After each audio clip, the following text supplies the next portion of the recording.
गोरखालैंड के लिए हिंसक आंदोलन। आंदोलन में सुलगते दार्जिलिंग की उदास कहानी। एबीपी न्यूज की बड़ी पड़ताल। दार्जिलिंग का दर्द।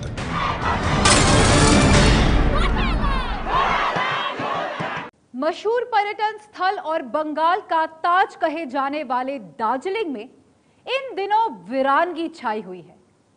अलग गोरखालैंड की मांग को लेकर शुरू हुए आंदोलन ने जब से हिंसक रुख अख्तियार किया है, दार्जिलिंग सुलग रहा है। हमेशा पर्यटकों से भरे रहने वाला दार्जिलिंग अपने खाली बाजार और सूनी सड़कों पर मातम मना रहा है। देखिए ग्राउंड जीरो से दार्जिलिंग के दर्द की एक कहानी। एबीपी न्यूज की ये बड़ी पड़ताल।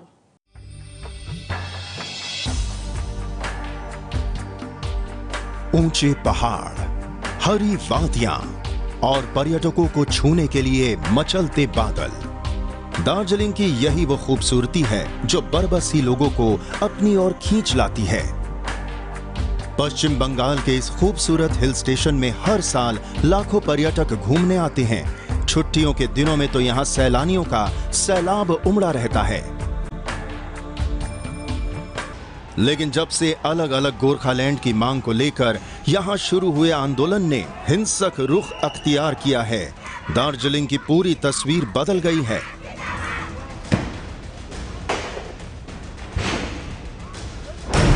ऊंचे पहाड़ों के साथ हरियाली तो अभी भी है, लेकिन उनके बीच उमड़ते बादलों से बातें करने के लिए यहां कोई पर्यटक नहीं है।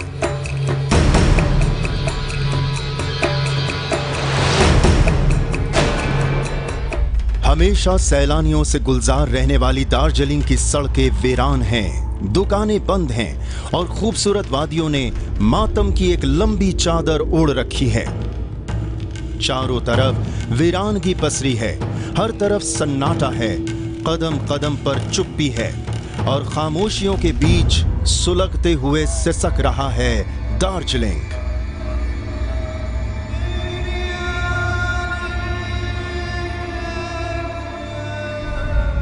वो चुप्पी जो दार्जिलिंग की सड़कों पर कभी नहीं सुनाई पड़ी, वो सन्नाटा जो दार्जिलिंग की वादियों में कभी नहीं गूंजा था।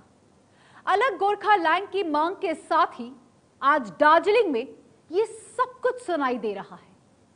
कभी सैलानियों की मस्ती से सराबोर रहने वाला दार्जिलिंग अपनी इस वीरानगी पर क्या कह रहा है, अब आप ये खुद देख लीजिए। बंद दुकानें, वीरान सड़कें, जली गाड़ियां, खाली होटल और टॉय ट्रेन के थमे पहिए। हमेशा सैलानियों की मस्ती में खोया रहने वाला दार्जिलिंग इन दिनों बेहद उदास है। दार्जिलिंग की ये वो तस्वीरें हैं जिसने यहां पर्यटन के कारोबार को पूरी तरह से तबाह कर दिया है। दार्जिलिंग के एक होटल के मालिक ताशी के सभी एम्प्लॉय खाली हैं। ताशी के मुताबिक आंदोलन की वजह से टूरिज्म पर बहुत बुरा असर पड़ा है। कई साल बाद मई के महीने में अच्छा काम हुआ था, लेकिन आंदोलन के बाद सब कुछ तबाह हो गया। ताशी के मुताबिक गोरखालैंड के लिए शुरू हुए आंदोलन से उन्हें काफी नुकसान हुआ है, लेकिन इसके बाद भी वो इस आंदोलन का समर्थन करते हैं।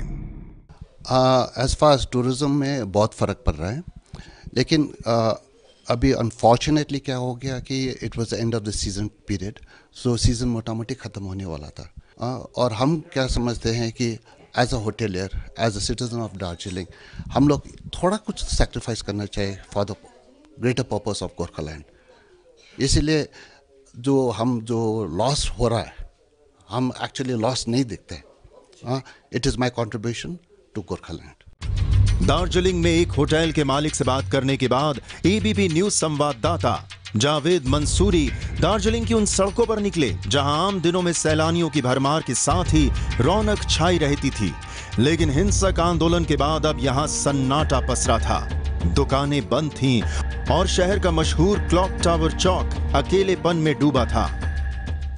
इस वक्त हम मौजूद हैं दार्जिलिंग के जो क्लॉक टावर का इलाका है, बहुत ही फेमस ये इलाका है। आप देखेंगे तो यहाँ पर सड़कों पर सन्नाटा पसरा हुआ है। ये वो दिन होते हैं जब यहाँ पर टूरिस्ट जो है बड़ी तादाद में यहाँ पर उमड़ पड़ते हैं, लेकिन अब चूँकि यहाँ पर हफ्ते भर से ज़्यादा का वक्त हो गया है, एक आंदोलन गोरखालैंड को लेकर चल रहा है और उसके बाद से टूरिस्ट यहाँ पर नदारत है। दार्जिलिंग का क्लॉक टावर चौक यहाँ की मशहूर जगहों में से एक है। इसी जगह रणबीर कपूर की चर्चित फिल्म बर्फी की शूटिंग हुई थी, लेकिन अब यहाँ गहरी खामोशी है। क्लॉक टावर के बाद एबीपी न्यूज संवाददाता जावेद मंसूरी ने दार्जिलिंग की मशहूर रोपवे का रुख किया। बताया जाता है कि 5 किलोमीटर की इस राइड पर डीआरवी यानी दार्जिलिंग रंगीत वैली के खूबसूरत नजारे पर्यटकों को दिखाए जाते हैं, मगर गोरखा आंदोलन की वजह से अब ये रोपवे भी बंद है। यहाँ रोपवे के गार्ड पूरन सुब्बा ने बताया कि सीजन में 600 पर्यटक दिन में आ जाते थे, जिससे 90,000 रुपए तक की कमाई हो जाती थी, लेकिन अब सब कुछ ठप है। अभी मतलब यहाँ पे पर्यटक जितना अभी आता था तो जितना आना चाहिए था, अभी तो स्ट्राइक की वजह से सभी यहाँ से लौट के चला गया है। अच्छा। मतलब यहाँ पे इतना मतलब दिन में ऐसे 600-650 पैसेंजर रहता था यहाँ पे पर्यटक। हाँ जी, पर्यटक इतना रहता था, तो डेली इनकम रहता था ऐसे 90-95,000 अच्छा ऐसा रहता था। अभी तो स्ट्राइक की वजह से सब बंद हुआ है। और अब आप देखिए दार्जिलिंग में गोरखालैंड के लिए शुरू हुए हिंसक आंदोलन की कुछ तस्वीरें। सिंह मडी सड़क पर पुलिस की ये जली हुई वैन, जली बस और ये जली हुई कार खुद सारी कहानी बयां कर रही है। ये हिंसा शनिवार को भड़की थी जब पुलिस की गोली से जनमुक्ति मोर्चा के कार्यकर्ता की मौत हो गई थी। यहाँ एक दुकानदार ने हमें बताया कि पुलिस की फायरिंग के बाद ही आंदोलनकारी बेकाबू हो गए थे और फिर जो हुआ वो अब आपकी आंखों के सामने है। बंगाल का फोर्स आया, सीआरपीएफ सब खड़ा था, शांति से जुलूस हो रहा था, तो एक दल पुलिस आया और जाके फटाफट लाठीचार्ज किया। अच्छा। और ऊपर से पुलिस का लोग ही डूंगा पत्थर मारा। अच्छा। इधर आंदोलन मतलब जुलूस पर, तो उसी समय से स्टार्ट हुआ वो।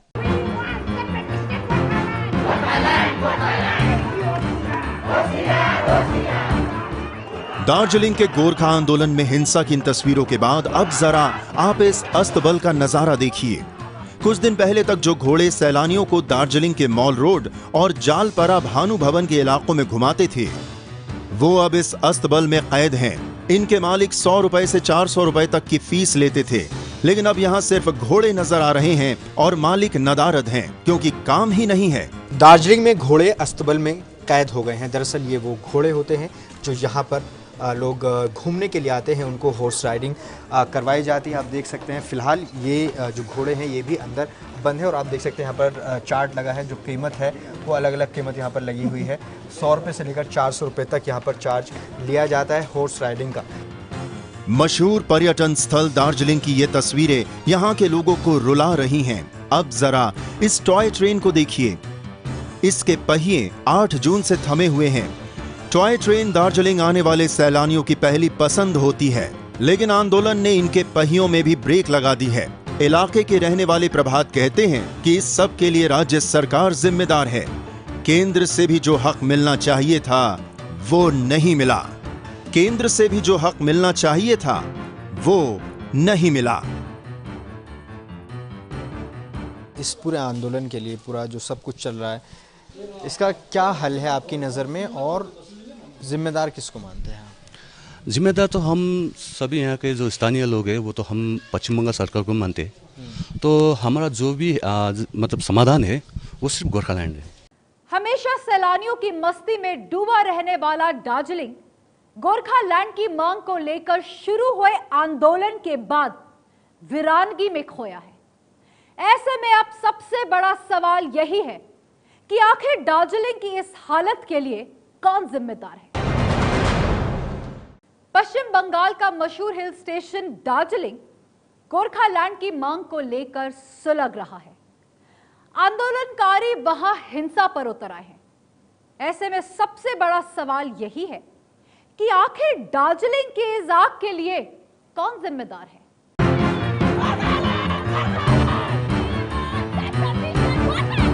गोरखालैंड की मांग को लेकर दार्जिलिंग में आंदोलन जारी है। कभी सैलानियों की मस्ती में डूबा रहने वाला दार्जिलिंग अब अपने सूनेपन में खोया है। ऐसे में सवाल ये है कि आखिर दार्जिलिंग की इस आग के लिए कौन जिम्मेदार है? क्या राज्य सरकार इस समस्या को सुलझाना नहीं चाहती या फिर इसकी कोई और वजह है?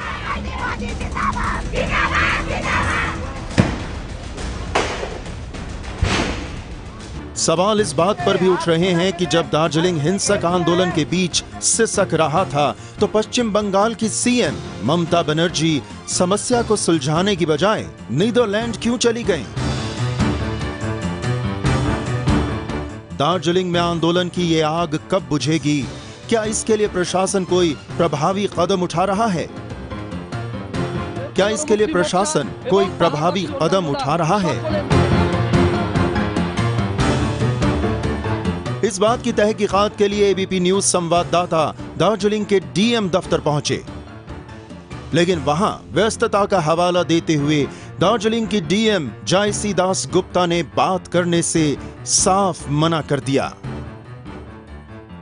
दार्जिलिंग में चल रहे गोरखा आंदोलन का असर पर्यटन पर कितना हुआ, ये जानने के लिए हम प्रशासन के पास पहुंचे। डिस्ट्रिक्ट मजिस्ट्रेट का ये ऑफिस है। हमने अपना संदेश जो कि यहाँ की दार्जिलिंग की डीएम है जयसी दास गुप्ता, उनके पास पहुंचाया कि हम उनसे बात करना चाहते हैं कि कितना असर पर्यटन पर यहाँ पड़ेगा और ये कब तक हालात जो हैं वो स्थिर हो जाएंगे। लेकिन यहाँ पर जयसी दास गुप्ता बताया गया कि वो अभी बिजी हैं, बात नहीं कर सकती हैं।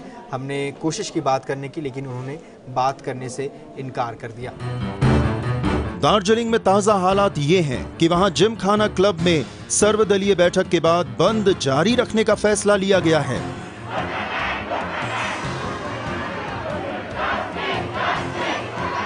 इतना ही नहीं, पीएम और राष्ट्रपति से भी मिलने की योजना बनाई गई है ताकि अलग गोरखालैंड की इस मांग को उसके अंजाम तक पहुंचाया जा सके। ऐसे में अब हर किसी की निगाह इसी बात पर टिकी है कि आखिर दार्जिलिंग में आंदोलन की ये आग कब तक बुझती है।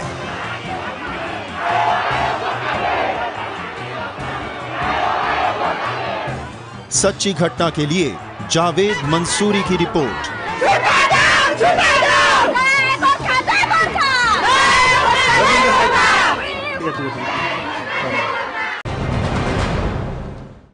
सच्ची घटना में आज बस इतना ही। मैं कल फिर आऊंगी आपके शहर की कुछ और सच्ची घटनाएं लेकर। तब तक देखते रहिए एबीपी न्यूज। ये है एबीपी न्यूज, आपको रखे आगे।